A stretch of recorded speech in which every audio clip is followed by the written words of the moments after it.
Kembali di Kompas Siang, Saudara. Rencana pemerintah menaikkan harga tiket sebesar Rp750.000 untuk naik ke Candi Borobudur menuai perdebatan. Niat komersialisasi dinilai lebih kental dibanding niat menjaga dan merawat candi.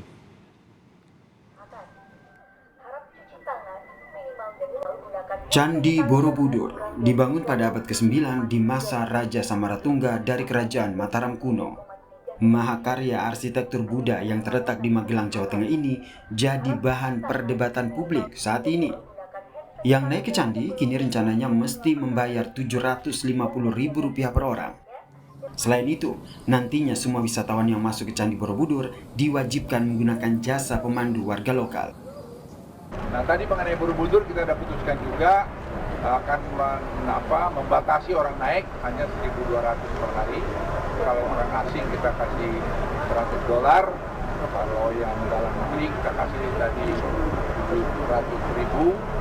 Kemudian anak sekolah tadi ada yang 50.000, tapi kita putuskan tadi Rp5.000 karena biar anak sekolah itu 25% dari jumlah itu anak-anak sekolah kita bisa juga menikmati sana. Tapi kenapa kita lakukan itu? Karena rekomendasi dari UNESCO dan juga banyak pakar sudah terjadi penurunan Borobudur dan kemudian haus dari material. Saat ini harga tiket ke Candi Borobudur masih sama dengan tiket masuk, yakni Rp50.000. Bila diterapkan, rencana pemerintah membedakan harga tiket masuk dengan tiket naik ke candi, yakni Rp50.000 dan Rp750.000. Rencana pemerintah ini alasannya adalah untuk merawat kondisi candi yang mulai tambah aus atau rusak. Prinsipnya, membatasi jumlah orang ke candi maksimal 1.200 orang per hari supaya tingkat kerusakan bisa dicegah. Jadi sebelum pandemi itu lebih dari 4 juta orang menaiki Borobudur. Akibatnya apa? Kalau kita lihat data selama 10 tahun terakhir, tingkat keausan dan juga tingkat pengelupasan batu semakin tinggi.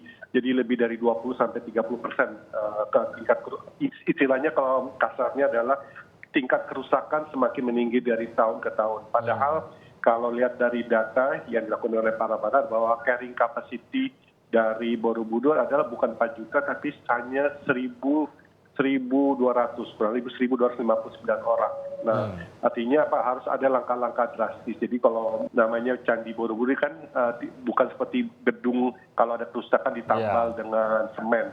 Ini batu yang sudah lebih dari 1.100 tahun, jadi kita perlu berhati-hati dan merawatnya. Menyeimbangkan antara komersialisasi dan juga konservasi. Dan konser ini sudah diutarakan oleh berbagai pihak oleh para pakar-pakar konservasi. Jadi sekarang yang kita lakukan adalah keseimbangan antara dua, yaitu komersialisasi ya, tapi juga yang penting adalah konservasi. Jangan sampai anak cucu kita tidak bisa menikmati Borobudur seperti sekarang.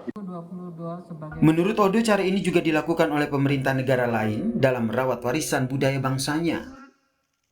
Jadi sebagai contoh di Meksiko, situs Maya untuk situs Maya Chichén Itzá itu dilarang orang naik dan mereka menjelaskan dari awal, maaf Anda tidak bisa naik karena itu bagian dari pelestarian. Dan sebetulnya kita agak terlambat ya, never too late ya. Negara-negara lain sudah melakukan hal tersebut. Terakhir yang melakukan tersebut seperti Australia terhadap situs dari aborigin, dilarang orang naik karena mereka melihat jumlah masyarakat yang naik itu justru akan merusak situs-situs aborigin.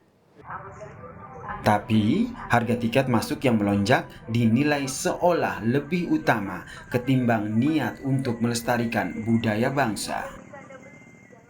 Untuk menjaga konservasi itu dengan pembatasan kapasitas jumlah pengunjung yang masuk. Ya, sehingga ketika itu sudah dilakukan, misalnya dengan penjualan tiket secara online, itu kan sudah secara empirik sudah bisa menjaga tingkat konservasi itu. Jadi jangan sampai kemudian justru kesan komersialisasi dengan tarif Rp750.000 itu menjadi sesuatu yang absurd gitu. Ini kan bukan zat adiktif ya, bukan rokok yang kemudian ketika diberikan harga mahal orang tidak berkunjung. Ya bikin aturan saja yang tegas bahwa pengunjung sekian dan kemudian dibikin aturan jangan naik ke atas dan seterusnya. Itu kan sudah jelas.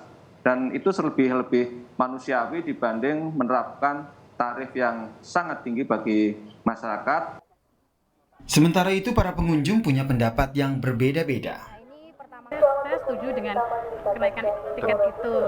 Dimaksudkan kan untuk pelestarian ya. Untuk pelestarian dan memang sebenarnya kan sudah beberapa kali ada teguran dari UNICEF kan karena terkait dengan kerusakan candi ini nantinya akan dicabut dari situs warisan dunia. Gitu. Dan itu kenaikan tiket itu kan hanya untuk wisatawan domestik.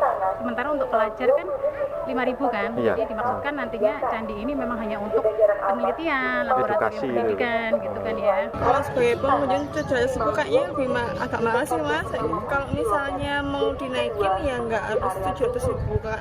Misalkan 100.000 gitu kan masih rata-rata segitu gitu Mas. Kalau di Majelis Ketiak kan mungkin kayak lebih mahal gitu ya kalau 700 gitu. Soalnya itu terlalu kayak keberatan buat masyarakat menengah maupun masyarakat di bawah. Jadi yang tadinya ingin referensi atau melihat Borobudur candi itu jadi kayak mikir ulang karena harganya segitu. Niat baik membatasi jumlah pengunjung agar kondisi Candi Borobudur sebagai cagar budaya tetap lestari adalah niat yang luhur. Namun, urusan komersial perlu kembali dikaji pemerintah supaya tak cuma orang yang mampu yang bisa melihat dan mengagumi kemegahan bangunan warisan dunia di Magelang, Jawa Tengah. Tim Liputan, Kompas TV.